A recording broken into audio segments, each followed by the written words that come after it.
예고 없이 시행되니까. 아, 시장 참여자들은 대비할 시간이 전혀 없는 거네요. 네, 그렇죠. 보고서는 바로 그 점을 지적해요. 이런 방식은 예측 가능성을 너무 떨어뜨려서 선의의 피해자를 만들 수 있다 이렇게요. 특히 전세자금 대출 같은 경우는 당장 자금 계획이 필요한 부분인데 갑자기 규제가 바뀌면 정말 대응할 시간을 안 주는 셈이죠. 이해하세요. 최근에 정부가 발표한 새 부동산 대책 9월 7일이었죠. 이거 관련해서 여러 자료들을 좀 보내주셨는데요. 특히 그중에서 새 부동산 대책, 시장 반응과 미래 전망 이 분석 보고서가 상당히 눈에 띄더라고요. 네, 그 자료가 이번 대책의 좀 여러 면을 깊이 있게 다루고 있죠. 그래서 오늘 이 자료를 좀 중심으로 앞으로 우리 주택 시장이 어떻게 될지 좀 더 파헤쳐보는 시간을 갖겠습니다. 정부가 지금 시장을 어떻게 보고 있는지, 그래서 또 어떤 카드를 꺼낸 건지, 그리고 이게 정말로 주택 공급을 늘리는 데 도움이 될까? 이런 거 궁금하실 텐데요. 복잡한 정책 내용 속에서 핵심만 저희가 쏙쏙 뽑아서 명확하게 전달해드리는 게 오늘 목표입니다. 여러분을 위한 맞춤 분석 시간이죠. 자, 그럼 바로 시작해볼까요? 먼저 좀 흥미로운 지점이 정책 발표 방식에 대한 지적인 것 같아요. 이 분석 자료를 보니까요. 정부 정책 발표가 너무 갑작스럽다는 비판이 있더라고요. 네, 맞아요. 예를 들면 주말 오후에 딱 발표하고 바로 다음날 월요일부터 시행한다. 이런 식이죠. 그렇죠. 예전에도 6.27 대책 때 금요일 발표하고 토요일 시행해서 현장에서 엄청 혼란스러웠잖아요. 네, 그때도 그랬죠. 이번에도 좀 비슷해요. 특히 대출 규제 같은 중요한 내용들이 예고 없이 시행되니까. 아, 시장 참여자들은 대비할 시간이 전혀 없는 거네요. 네, 그렇죠. 보고서는 바로 그 점을 지적해요. 이런 방식은 예측 가능성을 너무 떨어뜨려서 선의의 피해자를 만들 수 있다 이렇게요. 특히 전세자금 대출 같은 경우는 당장 자금 계획이 필요한 부분인데 갑자기 규제가 바뀌면 정말 대응할 시간을 안 주는 셈이죠. 보고서에서는 심지어 시장 참여자들을 잠재적인 문제 유발자로 취급하는 듯한 인상마저 줄 수 있다. 이런 날카로운 분석도 내놓고 있어요. 일요일 오후 발표, 월요일 시행이라니 숨 돌릴 틈도 안 주겠다는 시그널로 읽힐 수 있다는 거죠. 하긴 좀 그런 느낌이 있네요. 그럼 정부는 현재 시장 상황을 어떻게 진단하고 있는 걸까요? 이 자료에 담긴 정부 시각을 좀 정리해 보면요. 일단 서울 아파트값 오름폭은 좀 줄었다고 해도 여전히 상승세다.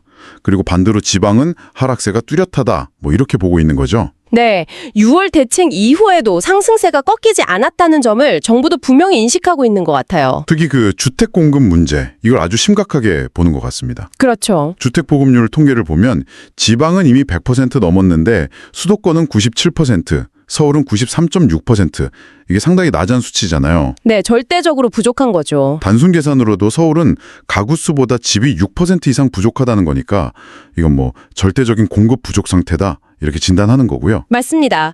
게다가 이 자료는 정부 분석을 인용하면서 최근 몇 년간 서울과 수도권의 신규 공급은 줄었는데 지방은 오히려 공급이 많았다. 이 점을 지적합니다. 근데 앞으로가 다 문제라는 거예요. 주택 착공 실적, 그러니까 실제 공사에 들어가는 건수도 10년 평균에 비해서 크게 부진하고요. 향후 입주 예정 물량도 계속 줄어들 걸로 예상하고 있어요. 특히 서울 아파트 입주 물량은 올해 잠깐 반짝했다가 내년부터는 급격히 감소할 거라는 예측이 나옵니다. 아, 그럼 서울은 앞으로 더 공급이 줄어든다는 거네요. 네, 그런 예측인 거죠. 반면에 팔리지 않은 미분양 주택은 대부분 약 80%가 지방에 쌓여 있고요. 그야말로 수도권과 지방의 양극화가 심각하네요. 그렇죠.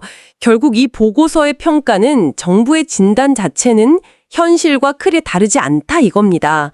서울과 수도권의 공급 부족이 이게 단기적인 문제가 아니라 장기적으로 이어질 수 있다는 위기의식을 정부도 아주 강하게 느끼고 있다는 거죠. 과거에도 부족했고 앞으로도 계속 부족할 거다 이런 전망이 셈입니다. 이렇게 심각하게 진단을 내렸으니 뭔가 좀 강력한 해결책이 필요했을 텐데요. 정부가 꺼내든 핵심 카드가 바로 공공주도 공급이라는 거죠. 네, 맞습니다. 분석에 따르면 민간에 맡겨서는 공급이 잘 안 된다. 이렇게 보고 이제 정부, 특히 LH죠. 한국토지주택공사, LH가 직접 나서서 공급을 이끌겠다. 이런 구상인 것 같아요. 네, 과거에는 서류상 허가만 받은 인허가 기준으로 공급 실적을 관리했다면 이제는 실제 공사를 시작하는 착공 기준으로 바꾸겠다는 점, 이 부분은 그래도 긍정적으로 볼 수 있다고 보고서는 언급해요. 아, 그건 좀 의미가 있겠네요. 보여주기식 통계가 아니라 실제 공급을 늘리겠다는 의지로 해석될 수도 있으니까요. 그렇죠. 하지만 여기에 아주 중요한 조건이 붙는다는 점을 이 보고서는 예리하게 짚어냅니다. 조건이요? 어떤 조건이죠? 민간 건설사 같은 곳이 공급 사업에 참여하려면 공공성 강화라는 조건을 충족해야 정부 지원을 받을 수 있다는 건데요. 공공성 강화. 좀 막연하게 들리는데요? 네, 그래서 이 공공성 강화가 구체적으로 뭘 의미하는지가 중요하겠죠. 보고서는 이걸 사실상 수익성이 낮은 임대주택을 의무적으로 짓거나 아니면 도로나 공원 같은 기반시설을 기부하는 것, 이런 걸 의미한다고 해석합니다. 아, 그럼 민간 입장에서는 그다지 매력적이지 않을 수 있겠네요. 네, 쉽게 말해서 그런 거죠. 그래서 이 보고서는 바로 이 지점에서 모순이 발생한다고 비판해요. 모순이요? 네, 공급이 시급하다고 진단해 놓고 정작 공급의 한 축인 민간의 참여는 이렇게 까다로운 조건을 달아서 오히려 속도를 늦출 수 있다는 거죠. 아, 원인 진단은 잘했는데 처방이 좀 이상하다 이런 평가군요. 네, 뭐 그런 뉘앙스입니다. 정부 목표가 연간 25만 호 착공인데 이게 어느 정도 규모냐면 매년 3기 신도시 하나만큼의 물량을 새로 짓기 시작하겠다는 거거든요. 네, 그렇죠. 엄청난 규모죠. 지난 8년간 3기 신도시 전체 물량이 한 30만 호 정도인데 이걸 매년 하겠다는 거니 정말 어마어마한 목표인데요. 근데 이 막중한 역할을 LH가 주도적으로 맡게 된다는 거죠. 네, 여기서 LH의 역할 변화가 아주 중요합니다. 과거에는 LH가 주로 땅, 그러니까 택지를 개발해서 민간 건설사에 팔았잖아요. 네, 그랬죠. 근데 이제는 LH가 땅을 계속 보유하면서 직접 시행까지 하겠다. 이런 계획이에요. 아, 직접 다 하겠다. 왜 그렇게 바뀐 거죠? 보고서는 그 배경을 이렇게 분석해요. 요즘 민간 건설사들이 건설비도 너무 오르고 또 여러 규제 때문에 땅 사서 짓는 걸 좀 꺼린다는 거죠. 위험 부담이 크니까요. 아, 건설사들이 못하겠다고 하니 공기업인 LH가 대신 총대를 매는 모양새다 이런 거군요. 네, 정확합니다. 그런 분석이에요. 그런데 과연 LH가 이 엄청난 역할을 제대로 해낼 수 있을까요? 보고서는 이 부분에 대해 아주 심각한 의문을 제기합니다. 네, 그게 가장 큰 문제 중 하나죠. 가장 큰 걸림돌로 지적하는 게 바로 LH의 막대한 부채예요. 현재 부채가 160조 원에 달하고 1년에 내는 이자만 3조에서 4조 원 수준이라고 하던데요. 네, 맞아요. 근데 이게 앞으로 더 늘어날 수 있다는 거죠. LH 자체 추산으로도 2027년에서 29년 사이에는 부채가 260조 원까지 불어날 수 있다. 이렇게 전망하고 있어요. 260조 원이요? 와, 정말 상상하기 어려운 규모인데요. 네, 여기서 중요한 포인트는 LH가 땅을 팔지 않고 직접 개발해서 보주하면 사업 자금을 회수하는 데 시간이 훨씬 오래 걸리잖아요. 그래서 부채 부담이 더 커질 수밖에 없다는 점이에요. 아, 그렇겠네요. 이미 임대주택 사업 때문에 재정 부담이 큰 상황인데 이렇게 눈덩이처럼 불어나는 부채를 안고 과연 매년 25만 호씩 착공하는 이 대규모 사업을 지속할 수 있을까? 보고서는 강한 의문을 던집니다. 실행 능력 자체에도 의문이 있다는 거죠? 네, 그렇죠. 게다가 올해 상반기 LH의 실제 주택 착공 실적을 보면요. 연간 목표가 6만 호였는데 실제로는 8천 호에 그쳤어요. 목표 달성률이 13% 수준밖에 안 되는 거죠. 13%요? 너무 저조한데요? 네, 그래서 LH의 실제 사업 실행 능력 자체에도 물음표를 던지고 있는 겁니다. 보고서에서는 이미 160조 원짜리 깁스를 하고 있는데 앞으로 260조 원짜리 깁스를 해야 할 판이라는 좀 강한 비유까지 등장해요. 상황이 정말 만만치 않군요. 그럼 좀 더 구체적인 공급 방안들도 살펴볼까요? 예를 들어서 서울 노원구처럼 좀 오래된 공공임대주택 단지들 있잖아요. 네, 거기를 재건축해서 용적률, 그러니까 건물을 더 높게 지을 수 있게 해주고 늘어난 가구 수의 일부는 일반에 분양해서 사업비를 충당하겠다. 이런 계획이 있던데요. 2030년까지 2만 호 착공 목표라고 하고요. 네, 그 계획이 있죠. 기존 임대 아파트를 허물고 더 높게 지어서 일부는 팔고 나머지는 다시 임대로 활용한다. 뭐 이런 아이디어인데요. 하지만 이 계획 역시 현실적인 어려움이 만만치 않을 거라고 보고서는 전망해요. 어떤 어려움이죠? 가장 큰 문제가 기존에 살고 있던 임대 거주민들의 이주 문제입니다. 이게 정말 쉽지 않거든요. 아, 그렇죠. 살던 분들 이주 대책이 마련되어야 하니까요. 네, 과거에 1기 신도시 재건축 지원하려고 비슷한 임대주택 재건축 계획이 추진된 적이 있었는데 결국 이 임대거주민 이주 대책 마련이 어려워서 사실상 무산됐던 사례가 있어요. 아, 그런 전례가 있었군요. 네, 그래서 이번에도 쉽지 않을 거다 이렇게 보는 거죠. 그 외에 성동구 마장동 유휴부지나 위례신도시 업무용지, 서초동 옛 한국교육개발원 부지 이런 자투리 땅을 활용하는 계획도 있던데요. 네, 그런 계획들도 있는데 보고서는 이 물량들을 다 합쳐봐야 몇천 호 시즌이라서요. 전체 공급 부족 문제를 해결하기에는 역부족이라고 평가합니다. 말 그대로 그냥 남은 땅 클거 모은 정도다. 이런 거죠. 그렇군요.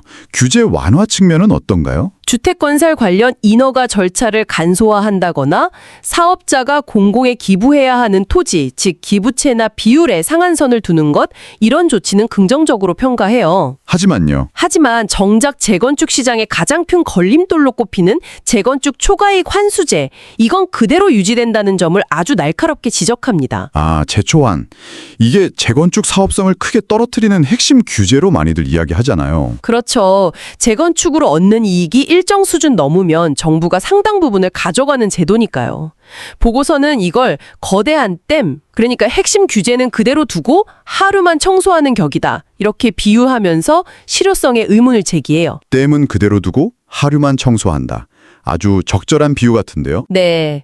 그리고 사업성 개선 방안들도 자세히 뜯어보면 결국 LH와 같은 공공기관과 함께 사업을 하거나 아까 말한 공공성 강화 조건을 충족할 때 지원이 집중되는 구조예요.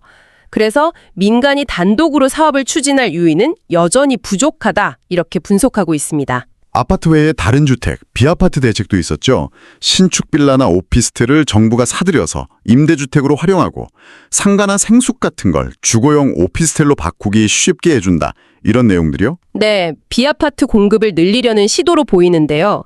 하지만 보고서는 이 역시 반쪽짜리 대책이라고 비판합니다. 반쪽짜리요? 왜죠? 새로 짓는 빌라나 오피스텔은 정부가 매입해주지만 이미 지어져 있는 수많은 기존 구축 빌라나 오피스텔 시장의 침체 문제는 외면하고 있다는 거예요. 아, 신축만 신경 쓰고 기존 주택 시장은 그대로 둔다. 네. 오래된 비아파트 시장이 살아나지 않으면 건설사들이나 개인들이 신축 빌라나 오피스텔을 지으려는 유인도 약해질 수밖에 없다는 논리죠. 예를 들어서 기존 비아파트에 대한 다주택자 규제를 좀 완화한다든지 거래를 활성화할 수 있는 조치들은 이번 대책에서 빠졌다는 점을 지적합니다. 그렇군요. 공급 대책 외에 시장 관리 방안도 나왔죠. 정부가 소위 부동산 시장 교란 세력에 대한 감독을 강화하겠다. 이런 의지도 밝혔는데요. 네, 그 부분에 대해서는 보고서가 상당히 회의적인 시각을 보여요. 회의적이라고요? 네, 지난 몇 년간 이런 의혹 제기는 계속 있었지만 실제로 대규모 조직적인 시세 조종 행위가 적발된 사례는 거의 없었다는 점을 지적하면서요. 이게 집값 문제의 본질은 아닐 가능성이 높다. 이렇게 분석합니다. 보고서에서는 우두머리격인 숙회, 숙회는 잡히지 않는다는 좀 강한 표현까지 쓰면서 실효성에 의문을 표하고 있어요. 보고서는 이걸 앞으로 규제 지역을 더 확대하기 위한 포석일 수도 있다고 해석해요. 아, 그럴 수도 있겠네요. 그리고 주택 매매나 임대사업자에 대한 대출은 아예 전면 금지하고요. 또 1주택자라도 전세자금 대출 한도를 2억 원으로 일원화해서 축소합니다. 대출을 더 조이는 거네요. 네. 그런데 보고서는 이런 대출 규제 강화가 정부의 공급 확대 목표와 서로 충돌한다고 지적해요. 충돌한다고요? 어떻게 충돌하죠? 예를 들어 임대사업자 대출을 막으면 개인이 여러 채 집 사서 전월세로 내놓는 민간 임대 공급이 위축될 수밖에 없잖아요. 아, 그렇죠. 임대에 놓으려고 해도 대출이 안 나오면 어렵겠네요. 네. 또 1주택자의 전세대출 규제는 실거주 요건을 강화하는 효과를 낳아서 전세나 월세로 나올 수 있는 매물 자체가 줄어들 수 있다. 이런 분석이죠. 공급을 늘리겠다면서 동시에 임대 공급이나 매물 유통은 어렵게 만드는 좀 모순적인 상황이라는 거군요. 네, 그런 비판입니다. 마지막으로 짚어볼 점이 토지거래 허가구역 지정 권한인데요. 앞으로는 국토부 장관이 지자체장 협의 없이도 직접 지정할 수 있게 된다면서요. 네, 그것도 포함됐어요. 중앙정부의 힘이 더 세지는 거죠. 이걸 보고서는 어떻게 해석하나요? 중앙정부가 집값 상승 조짐이 보이는 지역에 대해 더 빠르고 직접적으로 개입하려는 의도로 해석합니다.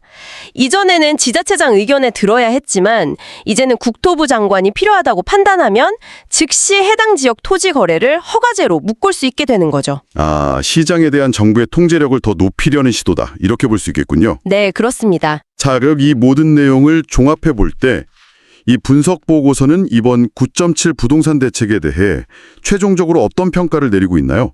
결국 이게 시장에 어떤 영향을 줄 거라고 보는 거죠? 보고서의 총평은 상당히 비판적입니다. 요약하자면요. 이번 대책은 공급을 늘리겠다는 목표를 내걸었지만 실제 내용을 들여다보면 오히려 공급 속도를 늦추거나 제약을 가하는 좀 모순적인 요소들이 많다. 이렇게 보고 있어요. 모순적이다? 네. 재정 건전성이나 실제 사업 실행 능력에 큰 물음표가 붙어 있는 LH에게 과도하게 의존하면서 정작 민간의 참여는 공공성 강화라는 까다로운 조건 아래에서만 제한적으로 허용하는 방식이라는 거죠. 보고서에서 나온 또 다른 비유를 빌리자면 오른손 공공은 깁스를 하고 있는데 왼손 민간은 아예 쓰지 못하게 묶어두는 격이다. 뭐 이런 평가예요. 아, 양쪽 다 제대로 힘을 쓰기 어려운 구조라는 거네요. 그렇죠. 게다가 시장 안정을 위해 필요하다고 지적되는 조치들, 예를 들어 아까 말한 비아파트 시장 활성화 방안이나 자금이 수도권으로만 쏠리지 않도록 지방시장 규제를 풀어주는 것, 그리고 무엇보다 재건축 시장의 숨통을 틔워줄 수 있는 재건축 초과이익 환수제 같은 핵심 규제 완화, 이런 것들은 이번 대책에서 찾아보기 어렵다는 점을 강조합니다. 네, 그런 핵심적인 부분은 빠졌다는 지적이 많았죠. 오히려 임대사업을 위축시키고 실거주 의무를 강화하는 방향은 전월세 시장의 불안을 더 키울 수 있다, 이렇게 우려하고 있고요. 그래서 결론적으로 이 보고서는 이번 대책만으로는 현재 시장의 흐름을 바꾸기에는 역부족이다. 그리고 이런 정책 기조가 앞으로 한 4, 5년 동안 계속 유지된다면 서울과 수도권의 공급 부족 문제는 해결되기 어려울 것이다. 라는 다소 비관적인 전망을 내놓고 있습니다. 비관적인 전망이군요. 시장 반응도 거의 없는 것을 보면 정책 효과에 대한 시장의 기대감이 매우 낮다는 것을 보여주는 증거라고 해석하고 있어요. 분석 내내 좀 상당히 안타깝다는 그런 분위기가 느껴집니다. 네, 오늘 함께 살펴본 분석 자료에 따르면요. 정부가 공급 부족의 심각성은 인지하고 있지만 내놓은 해법이 공공주도에 지나치게 기대면서 민간 참여에는 제약을 두고 그마저도 핵심 실행 주체인 LH의 역량과 재정 문제라는 큰 숙제를 안고 있어서 실효성에 의문이 제기된다는 내용이었습니다. 맞습니다. 자료의 분석대로라면 이 정책들이 의도한 만큼 공급을 늘리기 어려울 뿐 아니라 어쩌면 전월세 시장의 부담만 더 키울 수 있다는 우려가 나오는 그런 상황인데요. 여기서 한 걸음 더 나아가서 이런 질문을 던져볼 필요가 있겠습니다. 서울과 수도권의 주택 문제를 정말 근본적으로 해결하려면 지금처럼 공공의 모든 걸 짊어지려는 방식보다는 공공과 민간이 각자의 강점을 살려서 좀 더 다양한 방식으로 협력하고 역할을 분담하는 방안을 모색해야 하지 않을까요? 공공과 민간의 역할 분담? 혹은 재건축 초과이익 환수제처럼 시장에서 가장 큰 걸림돌로 지목되는 규제에 대해서 좀 더 전향적인 재검토가 필요하지는 않을까요? 과연 어떤 조건들이 충족되어야 이 막혀있는 공급의 물꼬가 시원하게 트일 수 있을지 여러분도 한번 깊이 생각해 보시면 좋겠습니다. 네, 정말 고민해 볼 만한 지점인 것 같습니다. 오늘 깊이 있는 분석 함께 해주셔서 정말 감사합니다. 네, 감사합니다. 다음에 더 유익한 정보로 찾아뵙겠습니다.